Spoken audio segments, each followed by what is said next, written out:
you accepted Christ as your personal savior? There's nothing wrong with being a Christian. Are you out of your mind? I raised you, not a pack of Bible-thumping trailer trash. I raised you to think for yourself. No, you didn't. You raised me to think like you. How many times have you left the theater irritated by a book's adaptation into a movie?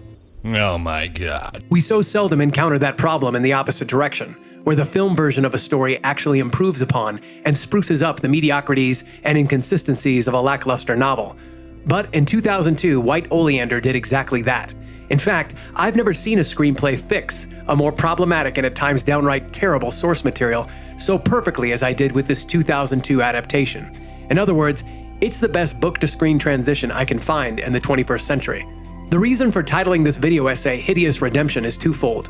First, in the movie version of White Oleander, the pivotal character of Ingrid does have a redemption arc, and an outstanding inspirational one at that, especially because her salvation will come as a surprise to you whether you read the original 1999 young adult novel or not. We pray for your redemption every Sunday. My redemption. I don't want to be redeemed. I regret nothing. But at the same time, Ingrid is without a doubt one of the most hideous characters ever conceived in fiction. Encased duplicitously inside the stunning and statuesque beauty of an early 40s Michelle Pfeiffer, Ingrid Magnussen embodies the very worst of the Jezebel spirit: narcissistic, self-important, manipulative, vindictive, and sociopathic. Not to mention a really lousy mother. Before I continue, as far as spoilers go, if you do watch this movie first, feel free to skip the book entirely. It will only detract from your satisfaction with the story.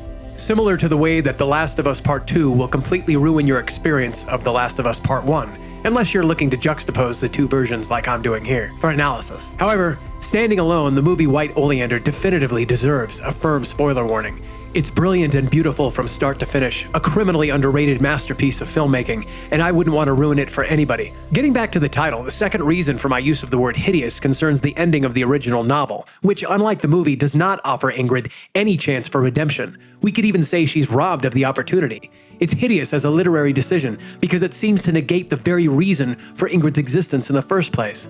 The film adaptation fully rehabilitates Ingrid for her selfish life choices, while the book, if you experience it afterward as I did, dismisses the very need for her moral evolution by letting Ingrid win, literally getting away with murder and manipulating the legal system in the same way she has manipulated her daughter and everyone else around her throughout the plot. Thematically, it's a hideous ending because it seems to suggest, through its first-person limited perspective, that both Astrid, Ingrid's daughter, our protagonist, and by proxy, we as the audience, should forgive Ingrid for her crimes, despite Ingrid's completely unrepentant attitude towards what she's done, as well as the fact that she's learned nothing about the error of her ways. I don't want to be redeemed. I regret nothing. Imagine for a moment that at the end of Braveheart, instead of being stretched, gutted like a fish, beheaded, then drawn and quartered by the King's High Council, William Wallace decided to cut a deal with Edward the Longshanks and sell out all of Scotland and his countrymen in exchange for a villa, a half-dozen servants, and a dozen acres in Edinburgh.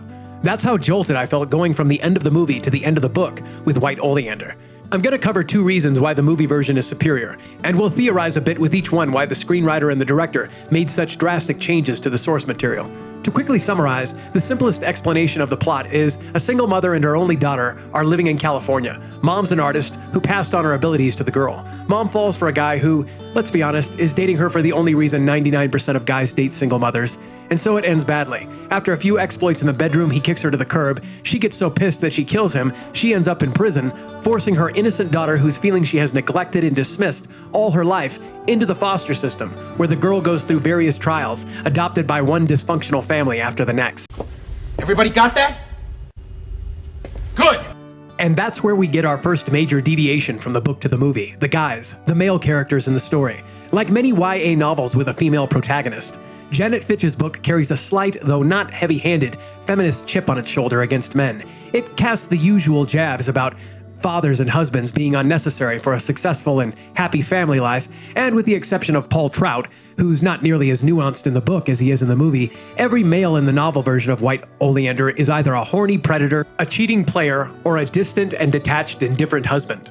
In other words, all the tropes and stereotypes that motivate feminist misandry, the hatred or resentment of men. The movie version, however, remedies this bitter stench with subtlety and finesse, meaning it never states outright that any of these men are virtuous. This is Hollywood after all, but it does leave many of the motivations and behaviors of the male characters in doubt.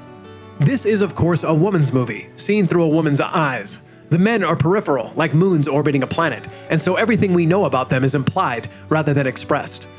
For example, let's start with Ray, the first pseudo-father figure in the book, the boyfriend of Astrid's first adoptive mother, Star.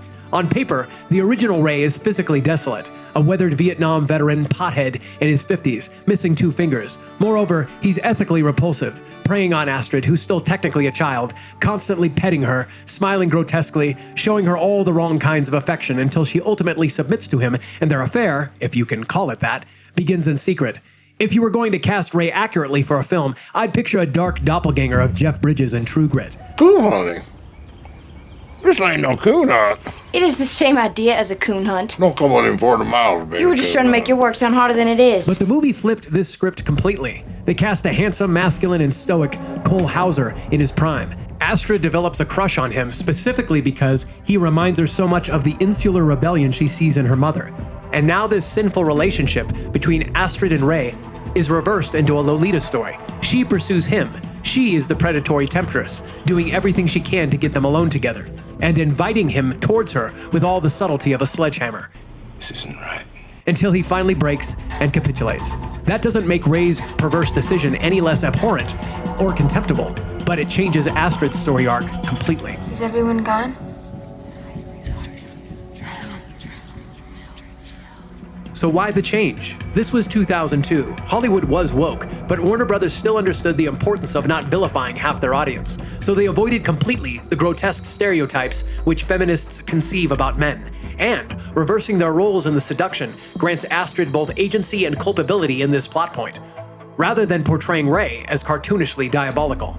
Instead of framing her as a victim, when Astrid's affair with Ray brings her foster mother into a relapse with alcohol and a violent mental breakdown, the story targets Astrid as the homewrecker. One of the other foster kids even says to her, Don't ruin this. Ruin what? Come in until 3 o'clock in the morning the other morning. How is that with John? She's drinking again. as if to stigmatize Astrid as the saboteur. The intelligence on the part of the filmmakers of risking this change lies in their understanding that they're not going to lose us over this. At no point will our sympathy for Astrid waver. As a child, she's still the victim, no matter what she initiated, and we understand her misery, abandoned and unheeded for all of her life, seeking attention and validation from anyone who will provide it. Don't do it again, Astrid. Do what again? Attach yourself to anyone who shows you the least bit of attention because you're lonely. Indeed, we find ourselves sympathizing with Astrid more for this story reversal, not less, because we see the tragedy of her sowing the seeds of her own destruction. In short, it's exactly what her mother would do. A good screenwriter understands when our compassion for the protagonist can be stretched and challenged. Given all we've seen her suffer, there's very little Astrid could do outside of killing someone as her mother did, which would make us stop rooting for her. Also worthy of note, Astrid's decision to seduce Ray seems to be driven by his observation that she's not tough like her mother, that she's a sweetheart, almost as if Astrid's trying to prove to herself that she can be as self-contained and dominant as Ingrid. The book spoke to this in an internal monologue, but in the movie it's a single line. Your mother sounds tough. Not like you. What am I like? You're a sweetheart. Likewise with the other male characters in the novel's transition to film. In one of Astrid's several replacement homes, living with the wealthy Hollywood actress and her producer husband, there is a striking difference between the portrayal of the character of Mark in the film and the same man in the book, whose name is Ron. While movie Mark is undeniably cruel, telling his wife that Astrid should be returned to her dangerous group home, Bikini Hall, when he knows Astrid is within earshot and can hear this. You promised if we got another kid, things would change. I'm trying. Mark, I'm trying. You know I'm is trying. not good enough. I mean, look at you. You were falling apart again. We are right back to No, where we started. no, Yes, no, we are. no. It is not working out, and I think we should send her back. You can't just send her back. Where's she gonna go? I'll find someplace for her. The movie version of Astrid doesn't treat Mark like an antagonist. She doesn't see him as a threat to her relationship with her new foster mother Claire, who Astrid adores and later claims is the only person who ever made her feel loved. In fact, movie Astrid wants her new family life, the three of them, Mark, Claire, and herself, to work out so badly, she's the one who alleviates Claire's fears about Mark's infidelity, assuring her that her husband would never cheat on her. Ugh, I hate it when he has to go away for so long. Why don't you go with him? He says it slows him down.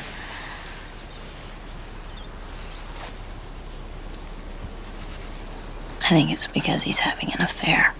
He wouldn't have an affair. He loves you. Yeah, I know. Compare that with the limited first-person perspective in the book, wherein Astrid comes off as bitter and resentful against Ron, jealous even of Claire's affection for him, and suspicious of his loyalty to his marriage. The movie is superior because it shows both humility and forgiveness from our protagonist.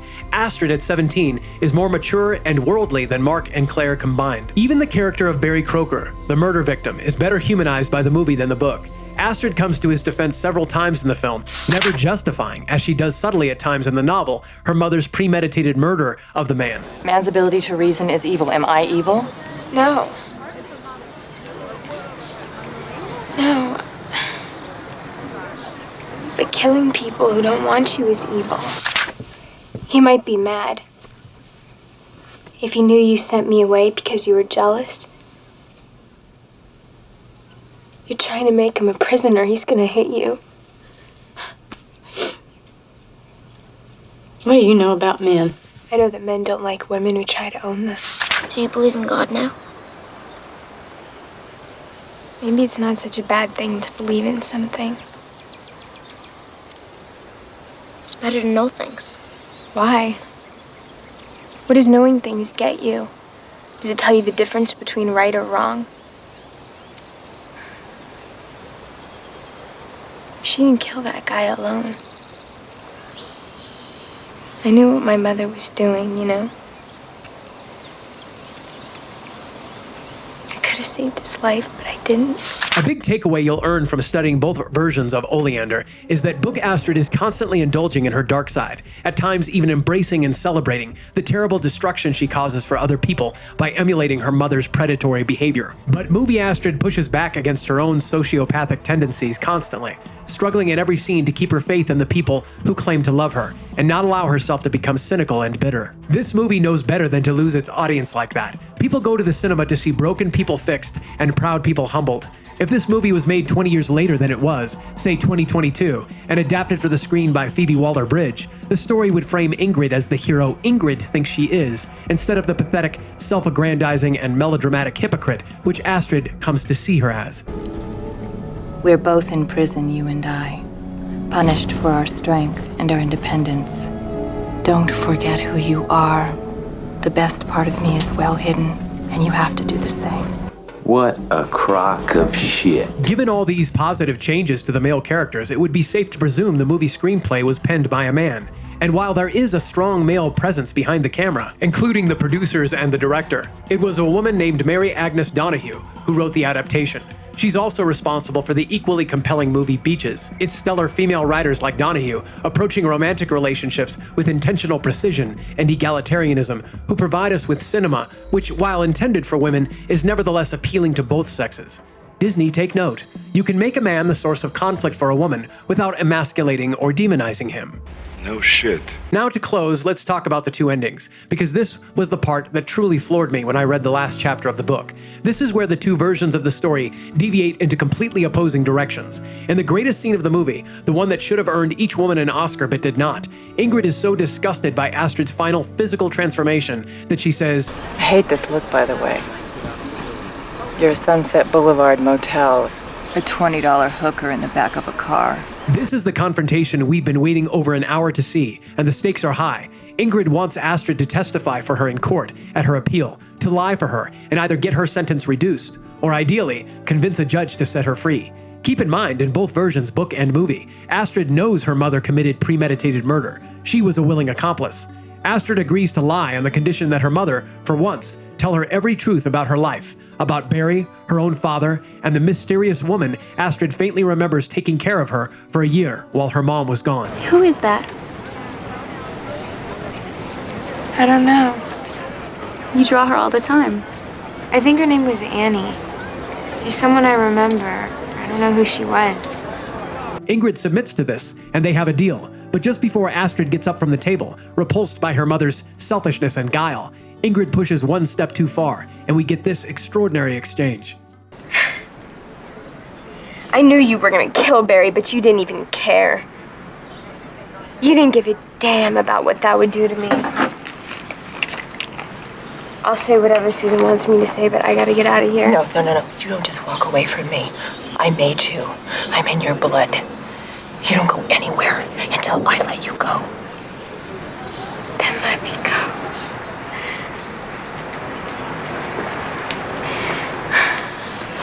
You look at me, and you don't like what you see.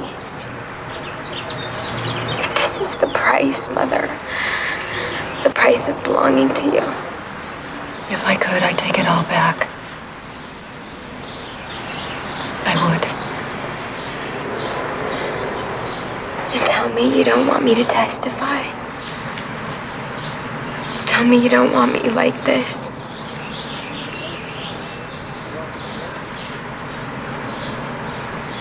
Tell me you would sacrifice the rest of your life to have me back the way I was. But Ingrid can't do that, of course. She has sought only for herself, indulged only in herself her entire life, and is now being asked not just to sacrifice a little, but everything all at once, her only chance at freedom.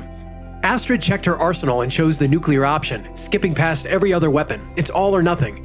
Ingrid's tragic child, shot with a pistol by her first foster mother, traumatized after waking up to find the second one dead from an overdose beside her, assaulted and beaten repeatedly in the equivalent of a juvenile detention center, Astrid pleads with her intransigent mother one last time.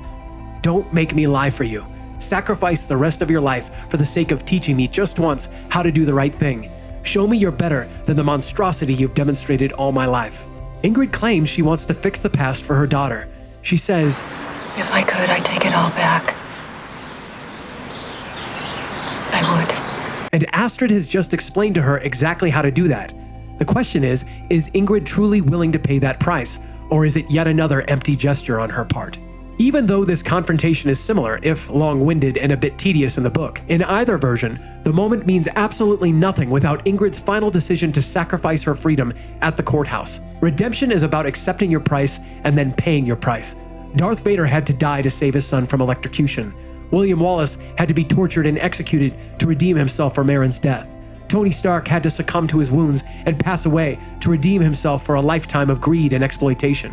The Terminator had to lower himself into a pit of lava to atone for the abomination of Skynet. There is never any true redemption without self-sacrifice. The character has to willingly give up what they value the most. And so, triumphantly, when movie Astrid shows up to court, ready to testify, she's informed that her mother prevented Astrid's testimony, choosing to lose her appeal and be hauled off in chains back to her cell, rather than humiliate her daughter and force her to bear false witness. In the book, however, not only does Astrid testify in exchange for virtually nothing but cold hard cash, lying for her mother under oath, it's her testimony specifically which frees the murderess and gets the case overturned. Reversing her every step towards virtue and independence, Astrid submits completely to Ingrid and even considers living with her again in the last chapter. Okay, fine, I'm cool, I'm fine. Why on earth did novelist Janet Fitch eviscerate both characters like this? Why did she think the best ending would be to rob Ingrid of her redemption and instead have her falsely vindicated from her heinous crime? What, by the gods, was she thinking? What are you, stupid? What's the matter with you? I apologize. What's the matter with you? Sorry. What the f*** is the matter with you? You know, I've heard book reviewers say they like the novel's ending because it's more realistic. And that's true. It is more realistic for people to be morally weak and scared and petty and self-serving and choose the path of least resistance.